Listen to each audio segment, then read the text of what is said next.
क्या इंट्रोवर्ट लोग भी पावरफुल स्पीकर बन सकते हैं? अगर हाँ, तो उनके लिए क्या स्पेशल स्ट्रेटजीज होनी चाहिए? मुझे लगता है ये आपने अभी तक का बेस्ट क्वेश्चन पूछा है मेरे से। Thank you. इंट्रोवर्ट्स ही सबसे बढ़िया स्पीकर होते हैं और उसका कारण बताता हूँ। तो सर एक बात बताइए कि जैसे स्टोरी टेलिंग को कम्युनिकेशन का मैजिक फूड कहा जाता है, इसका राइट यूज कैसे करें? इसका राइट यूज यही है कि डे टू डे जब आप बात करते हैं अपने अगर आपको एक फार्मूला देना हो एक पावरफुल स्पीकर बनने का, तो वो क्या हो? पावरफुल स्पीकर बनने के लिए एक ही फॉर्मूला, वो है कि आप अपने पब्लिक स्पीकिंग का सबसे बड़ा सीक्रेट, ऑडियंस को इम्प्रेस करना या कनेक्ट करना। ऑलवेज आज की डेट में पब्लिक स्पीकर हर कोई बनना चाहता है और स्टार्ट तो बड़े एनर्जी हाई लेवल से करते हैं, फिर पीछे हट जाते हैं। जब आपने अपने करियर की स्टार्ट करी तो क्या स्ट्रगल रहे? सबसे पहले बात करते हैं कि पब्लिक स्पीकिंग जो एक सब्जेक्ट है, बहुत सारे लोग समझते हैं एक चीज जो हर स्पीकर को अवॉइड करनी चाहिए कि आपने अपनी जर्नी में पहली बार स्टेज पर बोलते वक्त क्या फील किया था और उस मोमेंट ने आपको क्या सिखाया? पहली बार जब बोला था, ऑफ कोर्स। नमस्कार दोस्तों, कैसे हैं आप सभी? आप सभी का आज रूट्स एंड विंग्स के पॉडकास्ट में स्वागत है। आज के इस पॉडकास्ट में हमने जिन गेस्ट को इनवाइट किया है, उन्होंने किस तरीके से अपनी रूट्स के साथ जुड़े रहकर अपने हौसलों को जो उड़ान तो दी ही, साथ में उन्होंने लोगों की जिंदगी में उनको ऊंचा उड़ना जो सिखाया, वो सब आज हम पॉडकास्ट पे शेयर करेंगे। वो कहते हैं ना, भगवान भी उनका साथ देता है जो दूसरों की जिंदगी में वैल्यू ऐड करते हैं। ऐसा ही आज कुछ हमारे गेस्ट जिन्होंने लोगों की जिंदगी में उड़ना सिखाया। आज का जो पॉडकास्ट है वो स्पेशली हमारे यूथ के लिए, यंगस्टर्स के लिए। मैं उन सभी से रिक्वेस्ट करूंगी वो जरूर सुनेगा। आज के गेस्ट के बारे में मैं ये बताना चाहूंगी कि वो 13 टाइम्स टेडेक्स स्पीकर, 11 बुक्स वो लिख चुके हैं, मल्टीपल जोश टॉक्स उन्होंने करे हैं। अभी हाल ही में ही इज द ओनली वन जिन्होंने सिक्की का ताज पहनकर as a Sikh delegate PM house पर ही has been invited as a delegate, जिन्होंने रिप्रेजेंटेशन करी। तो मैं आज उनका वेलकम करती हूँ ऑथर शहरी जी का, थैंक यू, जिनका मिशन है कि 1 मिलियन पब्लिक स्पीकर रेडी करना 2030 तक। सर मैं यहाँ आपसे पूछना चाहूंगा कि आज की डेट में पब्लिक स्पीकर हर कोई बनना चाहता है और स्टार्ट तो बड़े एनर्जी हाई लेवल से करते हैं, फिर पीछे हट जाते हैं। जब आपने अपने करियर की स्टार्ट करी तो क्या स्ट्रगल रहे इस पूरे सफर में? आपकी फैमिली का, स्पेशली आपकी वाइफ का आपके साथ क्या रोल रहा जो, और उन्होंने किस तरीके से आपको सपोर्ट करा, हम सब जानना चाहेंगे सर। तो सबसे पहले बात करते हैं कि पब्लिक स्पीकिंग जो एक सब्जेक्ट है, बहुत सारे लोग समझते हैं कि हमें इंग्लिश में बोलना है तो पब्लिक स्पीकिंग है। तो public speaking is the way of expression. आपको एक्सप्रेशन और कॉन्फिडेंस के साथ पब्लिक स्पीकिंग करना होता है। तो आप जिस भी लैंग्वेज में बोले उससे कोई फर्क नहीं पड़ता। जी जी। और जब आप अपनी बात को रखना शुरू कर देते हैं, आप अपनी थॉट लीडरशिप क्रिएट करते हैं, तो वहाँ पब्लिक स्पीकिंग होती है। तो मैंने जब पब्लिक स्पीकिंग की इंडस्ट्री में पड़ाव रखा, बहुत सारे लोग इस शब्द के साथ भी जान पहचान नहीं थी उनकी। क्योंकि पब्लिक स्पीकिंग अगर हम बात करते हैं 2010 से पहले, तो पब्लिक स्पीकिंग के बारे में कोई ज्यादा बात नहीं कर रहा था, specially in A city like Delhi, जहाँ पर एक्चुअली में बहुत सारे कॉर्पोरेट के लोग, बिजनेस के लोग हैं। लेकिन जब पब्लिक स्पीकिंग का मिशन मैंने तैयार किया और इसको पब्लिसाइज करा, तो बहुत सारे लोगों को समझ में आया कि ये इतना इंपॉर्टेंट स्किल है। चाहे अगर अभी छोटा बच्चा है, आजकल हम देखते हैं ना छोटे बच्चे शाय होते हैं, उनका शाय होने का कारण कोई स्कूल का अब्यूज होता है कभी कभी, या कभी कभी उनका अपना एक इनहेरेंट नेचर होता है, इसकी वजह से वो आगे जाके इंट्रोवर्ट टैग कर दिए जाते हैं। तो जब वो उस फेस में होते हैं, अगर उसी समय पे बच्चों को पब्लिक स्पीकिंग स्किल की ट्रेनिंग दे दी जाए, उसके बाद उनका वो शाइनेस तो ओवरकम होता ही होता है, उनको वो खुल के बोलने की बात और अपने एक्सप्रेशन को क्रिएट करने की आदत लग जाती है। फिर धीरे धीरे वो थॉट लीडरशिप की तरफ जाते हैं। कॉर्पोरेट वर्ल्ड में उनका नाम होता है, बिजनेसमैन बनते हैं तो वो अपनी बात कह सकते हैं। तो that's how it should happen. But अभी ऐसा हो नहीं रहा है अनफॉर्चुनेटली। हाँ, आज के डेट में बहुत कम रह गया कि ना, मतलब कई बार हम लोग बात भी करते हैं ना कि पब्लिक स्पीकिंग सीख ले, कुछ स्टेज पे परफॉर्म कर लेगा, क्या पता तेरा कौन सा रास्ता निकल जाए। तो मतलब पेरेंट्स कहते हैं ये भी कोई सीखने की चीज है। पर मैं यहाँ पर कहना चाहूंगी कि ये आज की डेट की सबसे ज्यादा रिक्वायरमेंट है। आप क्योंकि ना किसी के साथ भी कम्युनिकेट कर रहे हो, बोल तो रहे हो ना, हाँ जी, आपको ये पता होना चाहिए आप कैसे बोलना है, कैसे करना है, वो हमें पता होना चाहिए।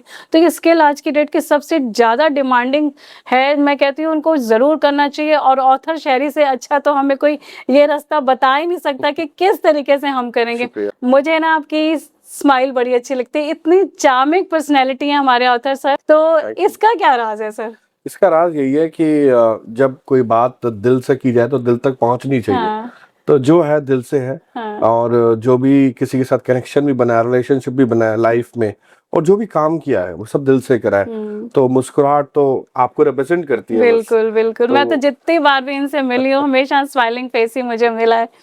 और सर मैं यहाँ एक आपसे जानना चाहूंगी कि आपके अकॉर्डिंग कम्युनिकेशन स्किल और पब्लिक स्किल में सबसे बेसिक डिफरेंस क्या है जो आप समझा सकें हम सभी को। देखिए, पहले वाले क्वेश्चन के ऊपर से स्टार्ट करते हाँ हैं, जी। क्योंकि वहां से बात अभी स्टार्ट हुई है। मिशन 1 मिलियन पब्लिक स्पीकर्स ऐसे शुरू हुआ कि जब मुझे ये एहसास हुआ कि मुझे अपनी लाइफ से ज़्यादा बढ़ करके कुछ करना हो तो मैं क्या कर सकता हूँ। एक ऐसा स्टेज होता है आपकी लाइफ का, भावना जी, जब आप ये सोचते हैं कि आपको अपनी लाइफ से बढ़ करके कुछ करना हो या कोई ऐसा स्टार्टअप क्रिएट करना हो, you should transcend your imagination. तो आप क्या कर सकते हैं? This is where I started thinking, और वहां पर ये थॉट आया कि क्यों ना देश भर में पब्लिक स्पीकर्स को तैयार किया जाए। और ये एक ऐसा सब्जेक्ट था जिसपे कोई भी काम नहीं कर रहा था उस time, and that's how I started thinking about this. कि जैसे आज माँ बाप ये सोचते हैं कि हमारा बेटा बड़े होके डॉक्टर बने, इंजीनियर बने, लॉयर बने, चार्टर्ड अकाउंटेंट बने, एक पब्लिक स्पीकर क्यों ना बने। बिल्कुल सर। और वहां से ये थॉट क्रिएट हुआ। आज रिसेंटली अभी फाइनेंशियल बजट में भी जो हमारी फाइनेंस मिनिस्टर है मिसेस सीतारमन, उन्होंने भी अनाउंस करा कि देश भर में कंटेंट क्रिएशन लैब्स जरूर होनी चाहिए, और कंटेंट क्रिएशन का स्किल बच्चों को स्कूल से ही स्टार्ट करवाएं। तो देखिए कहाँ मिशन मैच हो गया। बिल्कुल बिल्कुल ये सर। दुनिया ना पूरा ऐसा घूम रही है, डीएनए घूम रहा है। 99% of the DNA of the people are same. जो आइडिया आज मुझे आया कल किसी और को आएगा, परसों किसी और को आएगा, पर सवाल एक ही है जी जी। कि उसको एग्जीक्यूट कौन कर रहा है। हाँ। कौन कह रहा है कि ये आइडिया मैंने ओन करा, अब मैं इस पे काम करूंगा। तो हो सकता है मेरे से पहले भी किसी को आइडिया आओ, लेकिन मैंने इस पे काम करना स्टार्ट किया, जिसकी वजह से 2022 में ऑनरेबल प्राइम मिनिस्टर ने मुझे ऑन रिकॉग्नाइज किया। और मेरी वाइफ की बात आप कर रहे थे, तो वो भी इस बिजनेस में मेरे साथ जुड़ गई, और पिछले 7 साल से हम एक साथ काम कर रहे हैं। She is one of the partner in the company. Public speaking और कम्युनिकेशन की बात करें तो कम्युनिकेशन का एक छोटा सा पार्ट है पब्लिक स्पीकिंग। लेकिन जब हम पब्लिक स्पीकिंग करते हैं, हमारा लीडरशिप स्किल सेट, हमारा माइंड सेट, हमारी पर्सनैलिटी, हमारा पर्सनल डेवलपमेंट, सेल्फ ग्रोथ, हमारी ओवरऑल प्रेजेंस, हमारा ड्रेसिंग, ग्रूमिंग, बॉडी लैंग्वेज, सब चीजें ठीक हो जाती है, सब चीजें अलाइन हो जाती है। इनफैक्ट इवन टाइम मैनेजमेंट जो सबसे इंपॉर्टेंट स्किल माना जाता है, क्राइसिस मैनेजमेंट जो सबसे इंपॉर्टेंट स्किल माना जाता है, डिजाइन थिंकिंग, एनालिटिकल स्किल, वो भी पब्लिक स्पीकिंग करने से बिल्कुल अलाइन हो जाते हैं। जी जी। इसीलिए public speaking is the number 1 skill of 21st century. देखो सर कितनी बड़ी बात बोल रहे हैं कि नंबर 1 स्किल है हमारी 21st सेंचुरी की। मैं तो कहती हूँ कि पब्लिक स्पीकिंग को ना अपने अंदर घोट लेना चाहिए, ब्लड के अंदर, कि जब भी आप कहीं पर भी खड़े हो जाओ ना, एकदम से बस आपको सामने वाला कहे कि कुछ तो बात है इस पर्सन में, कुछ तो बात है। तो सर इसी के चलते मैं आपसे पूछती हूँ कि क्या एक अच्छा स्पीकर बनने से ज़्यादा इम्पोर्टेंट है या एक अच्छा लिसनर, और क्यों? अगर आप पब्लिक स्पीकिंग की जर्नी की बात करेंगे तो over a period of time जब आप एक सब्जेक्ट मैटर एक्सपर्टीज बनते हैं, मान लीजिए आपका सब्जेक्ट है आर्टिफिशियल इंटेलिजेंस। हाँ जी। एक समय तक तो आपको बहुत सारा कंटेंट होगा आपके पास, आप आर्टिफिशियल इंटेलिजेंस पे बोलेंगे, बोलते जाएंगे। फिर एक प्लेट्यू स्टेज आएगा जब आपको समझ में आएगा कि यार मेरे पास कंटेंट थोड़ा कम है। उस वक्त आप रिसर्च करेंगे। हाँ। और उस वक्त आपको ये रियलाइज होता है कि आपकी पब्लिक स्पीकिंग का जो सब्जेक्ट है उसमें रिसर्च तो करनी है, लेकिन लिसनिंग स्किल्स को भी इन्वॉल्व करना है, ताकि बहुत सारे लोग जो जानते हैं उसको भी ध्यान से सुनना है। क्योंकि people learn from each other. मेरे एक बहुत ही अच्छे मित्र हैं, वो एक बात किया करते थे कि जब हम दोनों एक साथ बैठते हैं ना, तो 2 चीजें आपको पता है, 2 चीजें मुझे पता है, लेकिन हम जब मीटिंग खत्म करेंगे तो 4 आपको पता होंगे और 4 मुझे पता होंगी, बिकॉज वी एक्सचेंज। जी। तो इसलिए always learn to listen and absorb, don't listen to reply back. क्योंकि जब आप मुंह से बात करते हैं, बोलते हैं, तो उस वक्त आप वो चीजें बोल रहे हैं जो आपको पता है, लेकिन जब आप सुन रहे हैं, रिसीविंग एंड पे हैं, तो आप वो चीजें सुन रहे हैं जो शायद आपको नहीं पता है। इसलिए भगवान ने भी हमारे को कान दो दिए और मुंह एक दिए, एज दे से। तो इसीलिए लिसनिंग स्किल्स का बहुत बड़ा रोल है। और लिसनिंग स्किल इतने इम्पोर्टेंट है कि जब हम पब्लिक स्पीकिंग सेटअप में होते हैं स्टेज पे, ऑडियंस भी बहुत सारी चीजें हमारे से बोलना चाहती है, और अगर आप ऑडियंस को सुन करके उनके मुताबिक आप पब्लिक स्पीकिंग कर पाए तो आपसे अच्छा स्पीकर तो कोई है ही नहीं, क्योंकि आपने ऑडियंस के साथ कनेक्शन डेवलप कर लिया। बिल्कुल बिल्कुल, कनेक्शन बिल्डिंग तो बहुत बड़ी सक्सेस की है, क्योंकि जितना हम लोगों से कनेक्ट होंगे ना उतने हमारे कई रास्ते और खुलते हैं। इस चीज को तो मैं बहुत मानती हूँ। इसलिए कहते हैं audience engagement is the religion in public speaking. जी सर। जी सर, स्टेज फियर का रूट कॉज क्या होता है और उसे परमानेंटली कैसे ओवरकम किया जा सकता है, इस पे थोड़ा हमें प्रकाश डालिए। स्टेज फियर बहुत सारे कारणों से होता है। कभी कभी जैसे मैंने बताया कि एक जजमेंट होता है, आपको ये जजमेंट होती है कि या आपको डर होता है कि मुझे लोग जज करेंगे, तो फियर ऑफ जजमेंट से शुरू होता है। और कभी कभी इंसान अपने कॉम्प्लेक्सिटी ऑफ माइंड में ही घूमता रहता है, अपने थॉट्स में घूमता रहता है, तो अलग ही अंदर मन में एक डर आ जाता है, इंफीरियरिटी कॉम्प्लेक्स क्रिएट हो जाता है। तो तीसरा, बहुत सारे लोगों को पीपल फोबिया है, जो एक सोशल फोबिया होता है कि 5-6 लोगों के सामने बात करने से डर लगेगा, एक से बात करेगा तो डर नहीं लगेगा। तो पीपल फोबिया भी बहुत बड़ा कारण होता है।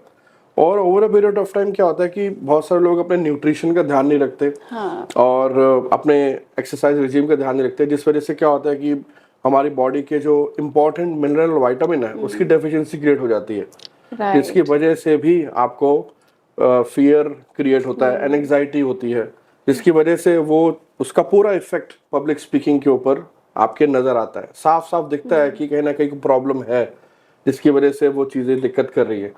तो as an expert into this field I would like to share कि अगर हम पब्लिक स्पीकिंग कर रहे हैं तो हम कोशिश करें कि अपनी बॉडी का एक बैलेंस टेस्ट करवा लें, लिपिड प्रोफाइल टेस्ट करवा लें। और ये भी एक चीज माइंड में रखें कि जब पब्लिक स्पीकिंग फियर होता है तो अपने साथ बैठे और एक सेल्फ टॉक भी करें, क्योंकि कई चीजें क्या होती है हमारे अपने अंदर ही उलझी होती हैं और वो फियर का रूप बाद में लेती हैं। तो अगर उस स्टेज पे आप बैठ करके क्लैरिटी क्रिएट कर ले और उसके ऊपर फिर आप काम करना शुरू कर दें, उससे भी बहुत ज्यादा फर्क आ जाता है। वो अर्ली स्टेज पे होता है, लेकिन लेटर स्टेज पे जब चीजें बढ़ जाती हैं, then people come to us to remove that fear, to remove that phobia. और public speaking fear is also known as glossophobia. 85% से ज्यादा लोग इससे प्रभावित है पूरे वर्ल्ड में। और मैं अपने देश इंडिया की बात करूं तो 77 to 78% according to recent statistics available on internet glossophobia से प्रभावित है। जिसका मतलब ये है कि अगर हमारे देश की जनसंख्या 150 करोड़ है, उसमें से 100 करोड़ से ज्यादा लोग ग्लोसोफोबिया पब्लिक स्पीकिंग फियर में है। तो एक बहुत बड़ा रीजन है इस फील्ड में काम करने का, मकसद है। इसलिए जो मेरा मिशन है 10 लाख लीडर्स क्रिएट करने का, वो कहीं ना कहीं भारत को जरूर आगे बढ़ाएगा और विकसित भारत की तरफ ये एक बहुत बड़ा कदम है। आप ये देखो कि हम लोग कई बार हेल्थ पे इतना ध्यान नहीं देते हैं, और सर हमें बार बार इससे कनेक्ट करके बता रहे हैं कि हमें अपनी हेल्थ को, अपनी डाइट को, अपने विटामिन्स को किस तरीके से अपनी लाइफ में ऐड करना है, न्यूट्रिएंट्स डाइट हमें लेनी है। तो मैं यहाँ सर आपसे जानना चाहूँगी कि आपने अपनी जर्नी में पहली बार स्टेज पर बोलते वक्त क्या फील किया था और उस मोमेंट ने आपको क्या सिखाया? पहली बार जब बोला था, ऑफ कोर्स मैं बहुत घबराया हुआ था, बहुत बेचैन था, बहुत शाय फील कर रहा था। इनफैक्ट मैंने कई जगह पे अपनी ये रियल स्टोरी बताई है कि जब मैं एक कॉर्पोरेट के लिए काम कर रहा था, उस वक्त मेरे आगे ब्लैकआउट आ गया था और मेरी दिल की धड़कनें बिल्कुल तेज हो गई थी, माथे में पसीना छूट रहा था। तो वो मोमेंट जो होता है वो पैनिक अटैक का मोमेंट होता है, जिसमें आप बहुत पैनिक करते हो। और मुझे बाद में फिर हाइपर हाइड्रोसिस का भी इशू था, जिसमें बॉडी में बहुत ज्यादा वाटर इकट्ठा हो जाता है और रिलीज होता रहता है पैर से, हाथ से। तो ये तो पहला मोमेंट था जो बहुत डराने वाला था, जो बहुत भयानक सा था। लेकिन इसके ऊपर फिर मैंने काम किया और वो काम करने से क्या हुआ, धीरे धीरे वो फियर मेरी स्ट्रेंथ में बदला और आज जो कभी मेरा फियर था वो मेरा पैशन बना और पैशन से आज वो मेरा फुल टाइम प्रोफेशन है। So I am into full time public speaking business. तो ये जो एक पूरा का पूरा 360 डिग्री चेंज आया, ये धीरे धीरे करके आया। तो किसी ने बड़ी अच्छी बात बोली है कि एक पत्थर चोट खाकर कंकड़ कंकड़ हो गया और एक पत्थर चोट सहकर शंकर शंकर हो गया। तो जब आप बिलीव करेंगे किसी चीज को करने में तो भगवान भी आपका साथ देता है। एक सेल्फ बिलीफ क्रिएट होता है, कन्विक्शन आती है और फिर कहीं ना कहीं से आपका शौक पैदा हो जाता है, इंटरेस्ट आ जाता है कि नहीं मुझे करना है। और फिर उसमें एक आपका स्पिरिचुअल कनेक्ट भी आता है, कहीं ना कहीं आपका पैशन होता है और कहीं ना कहीं फिर क्या होता है कि धीरे धीरे आपको सेल्फ अलाइनमेंट क्रिएट हो जाती है कि मैं जो कर रहा हूँ वो ठीक कर रहा हूँ और एक क्लैरिटी का स्टेट क्रिएट हो जाता है माइंड में। तो success is not about the genetics, it's about the clarity of thought. तो क्लैरिटी अगर आ जाएगी ना लाइफ में तो उससे बेहतर कुछ हो नहीं सकता। तो कोशिश करें, जो भी ये हमारा पॉडकास्ट सुन रहा है, अगर आप पब्लिक स्पीकिंग फील्ड से गुजर रहे हैं तो कोशिश ये होनी चाहिए कि कहीं ना कहीं क्लैरिटी ऑफ थॉट क्रिएट कर ले। क्योंकि मैं तो ये बोलता हूँ भावना जी कि प्रॉब्लम तब तक प्रॉब्लम है जब तक वो प्रॉब्लम आइडेंटिफाई नहीं है। जैसे ही वो प्रॉब्लम आइडेंटिफाई हो गई तो आप सिर्फ उस प्रॉब्लम का सोल्यूशन निकालना है, फाइंड आउट करना है और उस पर काम करना है। कितनी खूबसूरत बात ऑथर शेरी सर ने बोली है कि आप ये देखो कि हम लोग ना फियर में आकर पीछे चले जाते हैं, पर उन्होंने उसी चीज को अपनी स्ट्रेंथ बनाकर कैसे बाउंस बैक करा। हमें सर से सीखना चाहिए। थैंक यू सर, मैं भी आपसे सीख रही हूँ। कई बार मैं भी डर आ जाते, पता नहीं जब मैं स्टेज पे जाऊंगी एक बार चढ़ते वक्त वो डर आता ही आता है, फिर मैं वापस खड़ी हो जाती हूँ। थैंक यू सर, आपने मेरे को फिर से रिवाइज कराने के लिए थैंक यू सो मच। और मैम आपने ये बात बोली ना, इस पे ना कई बार क्या होता है, लोग ना अपने हालातों को सोचना शुरू कर देते हैं कि मेरे हालात खराब है, भाई मेरे से आसपास के लोग खराब है। बदल डालो वक्त को या खुद को बदलना सीखो। बदल डालो वक्त को या खुद को बदलना सीखो। मुश्किलों को मत कोसो, हर हाल में चलना सीखो। अरे वाह सर, क्या बात है सर। ये जो हर हाल में चलने वाला एटीट्यूड है ना, जब ये आ जाएगा ना आपके अंदर तो पब्लिक स्पीकिंग फियर क्या, आप इस दुनिया का कोई भी फियर को एकदम ब्रेक कर देंगे। बिल्कुल सही। इस लाइन को ना मैं कहूँगी कि हाईलाइट करना तुम। और आज के यूथ के पास ना नॉलेज तो बहुत है पर एक्सप्रेशन वीक है। इसका मेन रीजन क्या है सर? मेन रीजन ये है कि आजकल जो लाइफस्टाइल है हमारा जेनजी, सबसे पहले जेनजी को समझते हैं भावना जी। 1997 से लेकर 2012 तक के जो बच्चे पैदा हुए हैं, ये बच्चे टेक्नोलॉजी डिजिटल वर्ल्ड में पैदा हुए, उन्होंने शुरू से डिजिटल वर्ल्ड देखा है जी। इसीलिए जो हम लोग पैदा हुए 70s में, 60s में, 80s में या फिर 90s में, हम लोग इंटरनेट को टेक्नोलॉजी मानते हैं, बट ये बच्चे इंटरनेट को अपनी लाइफ का पार्ट मानते हैं। सोच का डिफरेंस आ गया। बिल्कुल बिल्कुल। जहां सोच का डिफरेंस आ गया वहीं पे चीजें खराब हो जाती है। तो हम सोचते हैं कि ये बच्चा मोबाइल यूज कर रहा है, वो तो उसको लाइफ का पार्ट मान के बैठा हुआ है। जेनजी की सोच बहुत अलग है। तो सबसे पहले तो आपको ये समझना पड़ेगा कि आपके आसपास की जेनजी की थॉट प्रोसेस क्या है, और उसके बाद फिर आप धीरे धीरे जब जेनजी को समझेंगे तो आपको समझ में आएगा कि ये लोग थोड़े डिफरेंट है। क्योंकि हमारे टाइम में एक 10-12 साल के बच्चे को, मैं अपनी बात करूं भावना जी, मैं जब 15 साल का था, मुझे हार्डली अपने सब्जेक्ट्स के, जो स्कूल के सब्जेक्ट्स है उसके अलावा कुछ पता होता था। बट आज अगर मैं अपनी 15 साल की डॉटर की बात करूं, उसे जो नॉलेज मुझे 25 से 28 साल की उम्र में आई, उसे आज वो सारी चीजें शायद उससे ज्यादा ही पता है। बिल्कुल। And this is what we call Gen Z. Gen Z यहाँ पर हमारे से बहुत आगे चल रहा है। यहीं पर ही मैं आपकी बात को कनेक्ट करूंगी कि ना, हम लोग अपने पेरेंट्स से बहुत डरते थे। मतलब अगर पापा घर में एंटर हो गए तो हम अपने अपने कमरों में बुक्स लेकर बैठ जाते थे। आज इस चीज को हम कैसे समझाएंगे आप सर? देखिए, मैं एक चीज से तकल्लुफ रखता हूँ, वो ये है कि it's not important what you leave with your children, it's important what you leave inside them. आप बच्चों के अंदर क्या छोड़ के जा रहे हो? कल को आप यहाँ पे हो ना हो, इस दुनिया में सबने जाना है, आप यहाँ ना हो, तो क्या वो बच्चा आपके संस्कार जी पाएगा? सही। अगर वो जी पाएगा, that means कि you have left something inside them which has allowed them to become a diamond in their journey, to shine in their life। बिल्कुल सही। ये चीज पेरेंट्स को समझनी बहुत जरूरी है। और इसके साथ साथ आजकल के जो बच्चे हैं, जितना जल्दी हो सके उनको स्किल में डालिए, कोई ना कोई स्किल सिखा दीजिए। अगर वो स्किल उनको आ जाएगा तो वो स्किल के बेसिस पे अपनी लाइफ चेंज कर सकते हैं और लोगों की लाइफ भी चेंज कर सकते हैं। इसलिए मैं देखता हूँ अभी जैसे AI समिट हुआ दिल्ली में, it was one of the successful summit. जी। उसमें एक छोटा सा 8 साल का बच्चा कीनोट स्पीकर बना और उसने क्या जबरदस्त बोला आर्टिफिशियल इंटेलिजेंस के बारे में। That is Gen Z, that is the change we want to bring in the society. और मेरे पास जो यंगेस्ट पब्लिक स्पीकर आई वो 3 साल की आई, अच्छा, सिर्फ 3 साल की। उसे मैंने ट्रेन करा, और ट्रेन क्या मतलब, वो मैं उससे भी सीख रहा था, क्योंकि बच्चों के पास जो नेचुरल एबिलिटी होती है आपको अट्रैक्ट करने की, वो बड़ों को नहीं आती। जी सर। तो इसीलिए मैंने वो बच्चों को जब ट्रेन करना शुरू करा साथ साथ, तो समझ में आया कि ये बच्चों को मैं क्या ट्रेन करूंगा, ये तो मुझे भी ट्रेन कर रहे हैं। सही में, सही। तो आपको अपना माइंड बिल्कुल ओपन रखना पड़ता है। That's why I always believe and say that I am not an expert public speaking coach, but I am an expert public speaking student. सही सर। अब यहाँ देखो कि 3 साल की बच्ची किस तरीके से पब्लिक स्पीकिंग अपना स्टेज पर वो परफॉर्म कर रही है, सर उससे सीख रहे हैं। तो मैं यहाँ पर बार बार, जब से ये पॉडकास्ट शुरू हुआ है, हम बार बार स्किल के ऊपर बात कर रहे हैं। तो अपनी बच्चे की स्किल को पहचानो कि उसकी असली स्किल है क्या। नायाब हीरा बनाया है रब ने हम सबको, नायाब हीरा बनाया है रब ने हम सबको, पर चमकता वही है जो तराशने की हदों से गुजरता हो। क्या बात है सर। तो वो गुजरना पड़ेगा। बिल्कुल सर, बिल्कुल। ऐसा नहीं है कि life will serve everything on your plate, सब कुछ आपके प्लेट पे तैयार होके नहीं आएगा। सही। आपको थोड़ा सा मेहनत करनी पड़ेगी ना। तो बच्चों थोड़ी सी मेहनत करो। मेहनत तो करनी पड़ेगी सर, की बात माननी है सबने। हमारे ऑथर शायरी बहुत बड़ी अच्छी बातें हम सबको बता रहे हैं।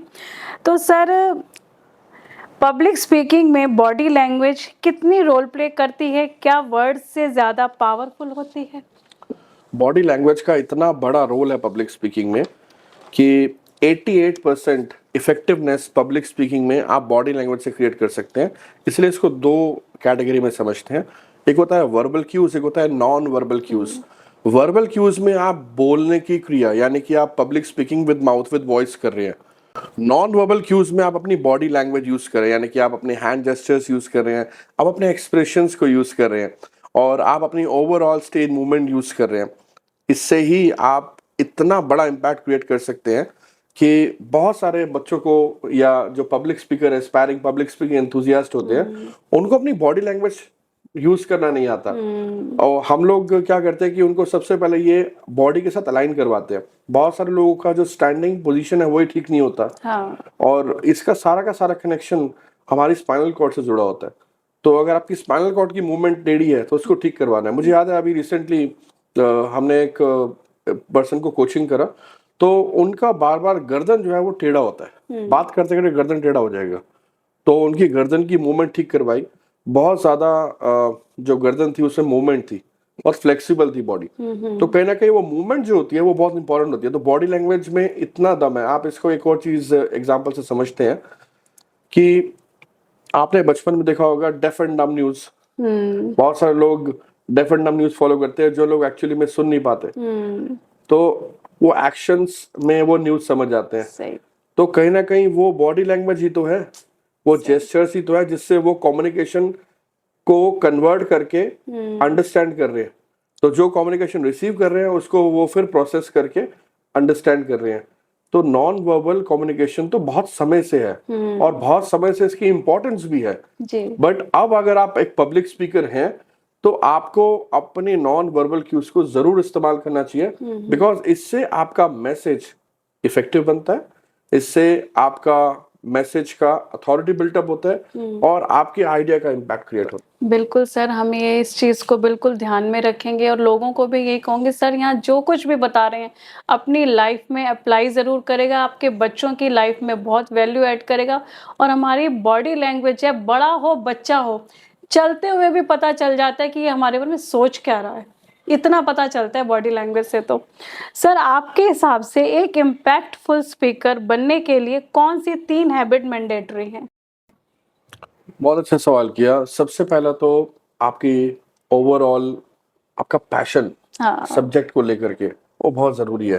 तो सब्जेक्ट मैटर एक्सपर्टीज आपके पैशन से आएगा। दूसरा, आप जो भी सब्जेक्ट की तैयारी कर रहे हैं उसके लिए आपकी तैयारी किस लेवल तक है, आपका रिहर्सल, आपकी प्रैक्टिस। और तीसरा, आपका प्रेजेंटेशन स्किल, यानी कि आप कैसे किस बात की प्रस्तुति कर रहे हैं।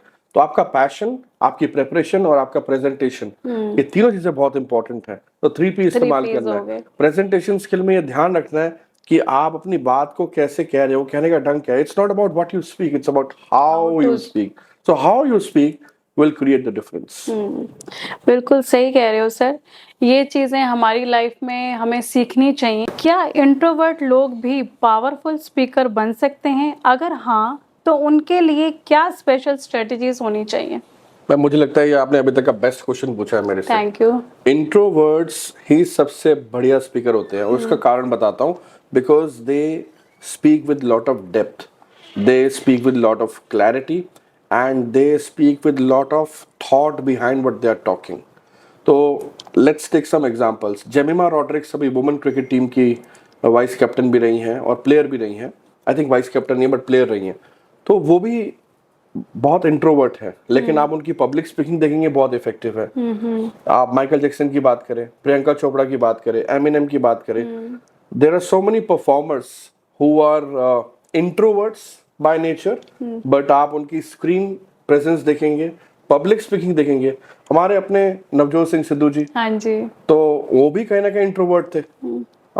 एक समय तो उन्होंने ये भी बोला था कि टेलीविजन पे कि जब मैं 100 मारने की तरफ होता था तो मैं 90s में जानबूझ के आउट हो जाता था कि मेरे को जा करके बाद में पोस्ट मैच फेस ना करना पड़े कैमरा को। तो वो भी एक कहीं ना कहीं डर था उनका, लेकिन वो इंट्रोवर्ट से बाद में एक्सट्रोवर्ट बने। क्यों? क्योंकि कहीं ना कहीं वो जर्नी में, वो थॉट में क्लैरिटी था, कंटेंट था और कहीं ना कहीं एक नॉलेज भी थी उनको कि वो नॉलेज शेयर कर सकते हैं दुनिया के साथ। इंट्रोवर्ट बहुत ज्यादा इफेक्टिव पब्लिक स्पीकर होते हैं। तो ऐसा कुछ नहीं है, let's not give this any label कि इंट्रोवर्ट अच्छे स्पीकर नहीं होते। इंट्रोवर्ट एक कैटेगरी है जिसमें लोग कम बोलना पसंद करते हैं, बस इसको इस तरीके से समझिए। इसका ये मतलब नहीं है कि इंट्रोवर्ट अच्छा पब्लिक स्पीकर नहीं बन सकता। इसका ये मतलब बिल्कुल भी नहीं है कि इंट्रोवर्ट अच्छे पब्लिक स्पीकर बन करके आगे नहीं बढ़ सकते।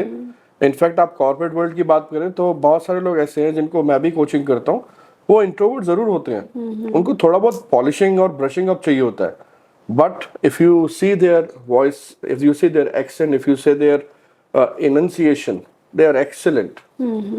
आप यहाँ देखो कि मैं इस लाइन को, इस सर की बात को हाईलाइट करना चाहूंगी कि देखो, इंट्रोवर्ट जो पेरेंट्स कहते हैं ना कि मेरा बच्चा इंट्रोवर्ट है, पता नहीं स्टेज पे जाकर क्या करेगा। देखो, इतने एग्जाम्पल दिए हैं प्रियंका चोपड़ा का, नवजोत सिंह सिद्धू का, तो किस तरीके से जब वो आज पूरी दुनिया पर छाए हुए हैं, तो आप अपने बच्चे को ना कम नहीं समझिएगा।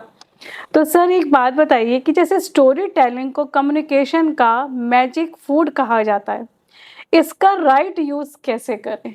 इसका राइट यूज यही है कि डे टू डे जब आप बात करते हैं अपने पर्सनल कम्युनिकेशन में, so according to the statistics 75 to 80% of the talk which we do every day is nothing but stories.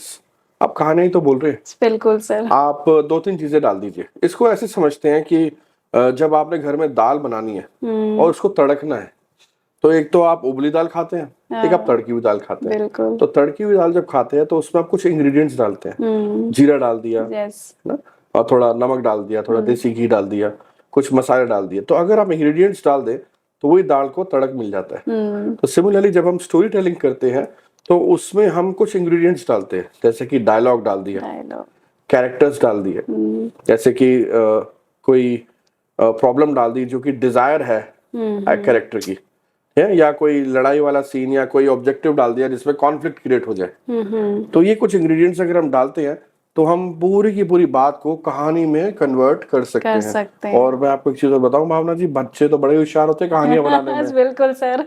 तो और हम बिंग पेरेंट्स बोल भी देते हैं कि बेटा कहानी बनाना बंद कर, क्या चाहिए बता। बिल्कुल। तो सारा दिन हम घर में कहते हैं, तेरी कहानियां सुन सुन के ना मेरे को हैबिट हो गई कि मुझे अगला स्टेप भी पता तो क्या बोलने वाला है, क्योंकि हम पहचान जाते हैं कि वो कहानियां हैं। सही। तो कहीं ना कहीं उस कहानी में अगर आप कन्विक्शन डालें, रियल फ्लेवर डालें, रियलिटी डालें, तो कहीं ना कहीं वो कहानी फिर एक ऐसा शेप ले लेती है जो कि आपकी सेंसरीज को कनेक्ट करती है। बिल्कुल। और that's where stories are so important in public speaking. और स्टोरीज का अपना एक बहुत बड़ा इम्पैक्ट है। आज बिना स्टोरीज के पब्लिक स्पीकिंग कर ही नहीं सकते। आप जितने अच्छे मोटिवेशनल स्पीकर्स देख लीजिए, जैसे कि गौर गोपाल दास जी हैं, या फिर शिव खेड़ा है, या फिर सिमरजीत हैं, या फिर आप हम बीएसआर की बात करें तो हाँ जी। बीएसआर है, या आप मैं खुद हूँ, तो हम बिल्कुल भी कहानी के बगैर अपनी तैयारी नहीं करते। कहानियां तो होती ही होती हैं। बिल्कुल सर, बिना कहानियों के तो नई कहानी भी नहीं बनती। बहुत समय पहले की बात है, एक बार की बात है, हाँ 2005 बिल्कुल। सर्दियों के दिन, तो कहानी की जो शुरुआत होती है ना, वो अपने आप में एक टोन सेट क्रिएट कर देती है कि हाँ जी बस सब तो कहानी शुरू होने वाली है। और जैसे हम लोगों की, जब हम नानी के घर जाते थे तो हम हमेशा वहां जाकर कहते थे नानी कहानी सुनाओ। तो देखो अब कहानी से ही हर चीज शुरू होती और है। अगर कहानी इफेक्टिव ना हो भावना जी, हाँ। तो नानी की वो कहानी से नींद भी आ जाती थी। नींद भी आ जाती है। तो इसका रिवर्स इफेक्ट भी है। बिल्कुल बिल्कुल तो सर। रिवर्स इफेक्ट का भी ध्यान रखना हाँ कि जी। कहानी वेल प्लान होनी चाहिए, आपकी प्रेजेंटेशन आपकी टॉक के साथ वेल अलाइन होनी बिल्कुल चाहिए, उसका सेंट्रल आइडिया क्लियर होना चाहिए, और कहीं ना कहीं जो कहानी आप सुना रहे हैं उसका सिर पैर भी होना चाहिए, सिर ताकि वो पैर बात भी। में कनेक्ट हो रही है नहीं हो रही। सही। पता लगे आप कहानी सुना रहे हैं उत्तर की, बात हो रही है पश्चिम की, सही तो उसका सही। कोई फायदा नहीं। बिल्कुल सर। तो इसलिए बिल्कुल। कहानी भी जो आपने चूज करनी है एज अ पब्लिक स्पीकर, वो स्ट्रेटेजिकली आपके मैसेज के साथ कनेक्ट होनी चाहिए। बिल्कुल सर, बहुत बड़ी बात बता रहे हैं। हम जो कुछ भी आज सर आपसे सीख रहे हैं, मैं तो बहुत धन्य हो गई हूँ कि आप मेरे पॉडकास्ट पे आए हैं मैं तो शहरी हमेशा सर। एक बात कहता हूँ भावना जी कि हम सबकी जिंदगी, जैसे आपकी जिंदगी हाँ। सो इंस्पायरिंग, हम सबकी जिंदगी एक कहानी है। तो आई ऑलवेज से कि your mess in life becomes the message of your life. बिल्कुल सर। तो आपकी जिंदगी में जो मैस आया था ना, वो कहीं ना कहीं वो आपका मैसेज भी बन सकता है। और स्टोरी टेलिंग में हम यही सिखाते हैं। पॉलिश करने आती है लाइफ में, जो भी टास्क आते हैं, जो भी कहानी बनती है, ये हमको पॉलिश करने के लिए आती है। तो सर इसी के चलते हम चलते हैं, कभी ऐसा मोमेंट आया जब आपकी कम्युनिकेशन फेल हुई हो और उससे आपने क्या सीखा? मैम ऐसा मोमेंट स्टार्टिंग में बहुत बार आया हुआ है, जिसमें आई थिंक मेरा जो लर्निंग रहा कम्युनिकेशन फेलियर में, वो यही रहा कि मैं अपनी बात को सही ढंग से प्रेजेंट नहीं कर पाया, राइट वर्ड्स में उसको आर्टिकुलेट नहीं कर पाया, वॉइस मॉड्यूलेशन नहीं ला पाया, और सबसे खराब बात ये थी कि मैं अपनी बात बोलता रहा लेकिन लोगों को कनेक्ट नहीं कर पाया। तो ऑडियंस एंगेजमेंट बहुत जरूरी है। I always say content is the kingdom, public speaker is the king, and presentation is the queen. अब इसमें एक और चीज आ गई है। अच्छा। Content distribution is God. बताओ। तो इस लाइन को पूरा हाईलाइट करना। और आज के इस डिजिटल एरा में रील्स, शॉर्ट्स, वीडियोस पे कम्युनिकेशन का पैटर्न कैसे चेंज हो रहा है? कम्युनिकेशन का पैटर्न ऐसे चेंज हो रहा है कि आजकल लोगों को कम प्रिसाइज मजा आता है। मैं अभी हाल ही में एक बहुत ही रेप्यूटेड कॉलेज है गाजियाबाद में, उनके जो प्रमोटर है उनको मैंने कोचिंग करी, और उनका यही सवाल था कि जब हमारे यहाँ पे गेस्ट आते हैं तो मुझे ना बच्चों को एड्रेस नहीं करना, मुझे बस उस गेस्ट को एड्रेस करना है जो आया है। तो मैंने उनको आज की जो अपडेटेड चीजें, जो आज के दौर की चीजें हैं, मैंने उनको वो 2 मिनट की स्पीच के लिए तैयारी करवाई। और हमने जैसे अपने इंटरनली कई सारे अपनी सर्विसेज को, प्रोडक्ट को हम नाम दे देते हैं, तो मैंने उनको बोला कि आप ये मिनी प्रेजेंटेशन मेरे से सीख लीजिए कि 2 मिनट में, सिर्फ 2 मिनट में आप कैसे इम्पैक्ट क्रिएट कर सकते हैं। उसका एक स्ट्रक्चर मैंने डिजाइन करा और उसको टेस्ट किया खुद बोल करके, फिर लोगों से बुलवा के टेस्ट करवाया। तो अगर किसी को शॉर्ट एंड प्रिसाइज बोलना आ जाए, कंसाइज बोलना आ जाए, आज की डेट में वही सबसे बड़ी रिक्वायरमेंट है। क्योंकि आजकल आप देखिए ना, जितने भी इवेंट्स हो रहे हैं, कॉन्फ्रेंस हो रहे हैं, सेमिनार हो रहे हैं, वहां आपको ये बोला जाता है आपके पास 5 मिनट है, आपके पास 7 मिनट है, आपके पास 10 मिनट, आपके पास 2 मिनट है। कोई ये बोलता है आपके पास 1 घंटा है? नहीं। आपके पास 2 घंटे है? कोई बोलता है आपके पास 4 घंटे है? कोई नहीं बोलता। कोई नहीं बोलता। Everybody is ready to give you time, but limited. बिल्कुल। तो शॉर्ट टाइम दे रहे हैं आपको। तो सवाल ये है, आप 2 घंटे के हिसाब से तैयारी करके आए हो या 2 मिनट वाली तैयारी करी है? तैयारी करके आए हैं। ठीक करके आए ना 2 मिनट वाली तैयारी, तो प्रभाव भी नहीं पड़ने वाला। आई एम सॉरी, कोई इम्पैक्ट नहीं आएगा। पर अगर 2 मिनट वाली तैयारी करी है तो इम्पैक्ट आ जाएगा, वो तो आपके बात के साथ मैच कर गया। तो इसीलिए get ready to accept this fact. आजकल हम TEDx टॉक्स की बात करते हैं, 15 मिनट का, 18 मिनट का फॉर्मेट होता है। मेरी जो शॉर्टेस्ट TEDx टॉक है वो 7.5-8 मिनट की है। अच्छा। आजकल अटेंशन स्पैन इतना कम होता जा रहा है, अगर आप कुछ काम की बात नहीं करेंगे तो लोग नहीं सुनते, क्योंकि उनको पता है कि ये बात यहाँ नहीं समझ में आई, कहीं और समझ में आ जाएगी। Flip flip flip flip. तो इसीलिए आपको प्रिसाइज कम्युनिकेशन की मास्टरी जरूर करनी चाहिए। और मिनी प्रेजेंटेशन आपको जरूर आनी चाहिए। बिल्कुल सर, आपने बहुत अच्छी चीज़ें सिखा रहे हैं आज हमें। मेरा लास्ट क्वेश्चन है, अगर आपको एक फार्मूला देना हो एक पावरफुल स्पीकर बनने का, तो वो क्या होगा? पावरफुल स्पीकर बनने के लिए एक ही फॉर्मूला है, वो है कि आप अपने बेसिक्स को ठीक कर लीजिए, आप अपनी आवाज पे काम कीजिए, जो सबसे ज्यादा इंपॉर्टेंट है। आपकी वॉइस ही प्रोडक्ट है आपकी पब्लिक स्पीकिंग में। दूसरा, आप अपनी बॉडी लैंग्वेज के कुछ जेस्चर्स को स्ट्रेटेजिकली तैयार कीजिए ताकि आप उसका इस्तेमाल कर सके, या समझिए कि उसकी साइंस क्या है। जी जी। और तीसरा, कहानियां बुनना सीख लीजिए। अगर आप छोटी छोटी बात पे कहानियां बुन सकते हैं ना, तो आपसे बड़ा पब्लिक स्पीकर कोई बन ही नहीं पाएगा। जी तो सर। ये बेसिक्स ठीक कर लीजिए। और सबसे इंपॉर्टेंट बात जो पब्लिक स्पीकिंग में सबसे ज्यादा लोग मिस करते हैं, वो ये है कि आप लोगों से ऐसे बात कीजिए जैसे कि आप हर एक को ये लगे कि वो मेरे साथ कन्वर्सेशन हो रही थी। अगर ये स्किल आप कहीं ना कहीं सीख लेंगे, स्टेज पे खड़े होकर परफॉर्म करेंगे, तो मंजिलें आपका वेट कर रही हैं, आपके सक्सेस आपका वेट कर रहा है। और ये बेसिक्स ठीक करने बहुत जरूरी है। आजकल लोग क्या है कि हर चीज ना फास्ट करना चाहते हैं। जी। एआई का जमाना है, तो हर चीज चैट जीपीटी पे देख ली, स्पीच टाइप करी, चैट जीपीटी पे आ गई। चैट जीपीटी आपको स्ट्रक्चर दे देगा, चैट जीपीटी आपको स्पीच लिख के दे देगा, चैट जीपीटी आपकी ऑडियंस को एंगेज करने का टेक्निक भी दे देगा, लेकिन वो ये चीज पर्सनलाइज कैसे करनी है, ह्यूमनाइज कैसे करनी है, ये आपको खुद सीखनी पड़ेगी, समझनी पड़ेगी। और बिना रिहर्सल के आप प्रैक्टिस के कुछ नहीं कर पाओगे। तो मेहनत तो इस फील्ड में भी चाहिए। बिल्कुल तो सर। माय कंक्लूजन इज, अपने बेसिक्स को ठीक कीजिए, अपने बेसिक्स को स्ट्रॉन्ग कीजिए। और आपको लगता है कि कहीं पर आप वो काम करने में असमर्थ है या नहीं कर पा रहे, तो किसी प्रोफेशनल की हेल्प ले लीजिए। बिल्कुल सर। क्योंकि वो काम जो आप शायद 2 महीने में कर पाए, हो सकता है वो आपको 3 सेशन में आपको सीखने को मिल जाए और आप उसको जल्दी मास्टर कर पाए। बिल्कुल सर। क्योंकि राइट टेक्निक जब समझ में आ जाती है, जब आपकी कोई नब्ज पकड़ लेता है और आपको फीडबैक दे देता है, वो इवैल्यूएशन फीडबैक जो है ना, वो आपको एआई नहीं दे पाएगा, वो आपको कोई कोच ही दे सकता है। बिल्कुल सर। और उसी से सबसे ज्यादा इंप्रूवमेंट होती है। बिल्कुल। कोई आपको सिर्फ इतना कहते ना, चल शाबाश आगे बढ़, आपको थापी दे दे, बिल्कुल। तो मेरे ख्याल लगता है कि वो एआई नहीं कर पाएगा। वो तो आपको बस एक कोई कोच ही कर सकता है, आपका गुरु, आपका मेंटोर कर सकता है। बिल्कुल सर। तो parents give you the birth, but the mentors give you the worth. तो आपको अपने मेंटर्स को भी रिस्पेक्ट देनी चाहिए। आई थिंक ये सब चीजें अगर आप फॉलो करेंगे, तो आप डेफिनेटली एक बहुत ही पावरफुल स्पीकर बन सकते हैं।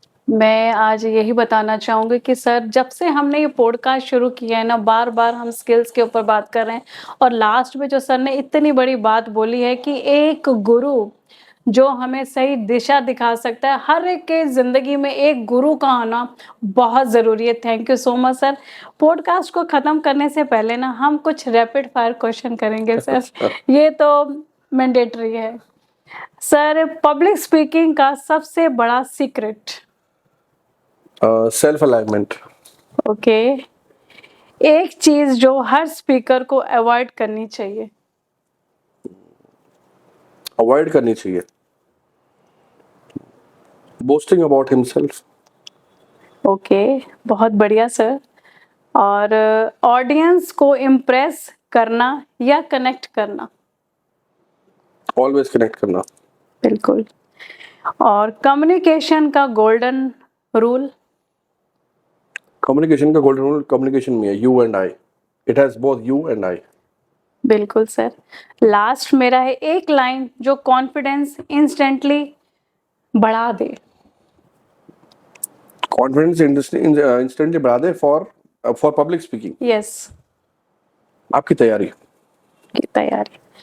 तो सर, मैं यहाँ पर आपको बताना चाहूँगी कि लास्ट ईयर सितंबर में मैंने अपने 50th बर्थडे पे ये रूट्स एंड विंग्स की शुरुआत करी थी। तो आज आप मेरे इस पॉडकास्ट पे आए, मैं इसका आपके तरफ बहुत बहुत धन्यवाद करती हूँ। It's my pleasure. और मैं अपनी और अपनी पूरी टीम की तरफ से आपको थैंक यू बोलती हूँ। Thank you so much. Absolutely my pleasure.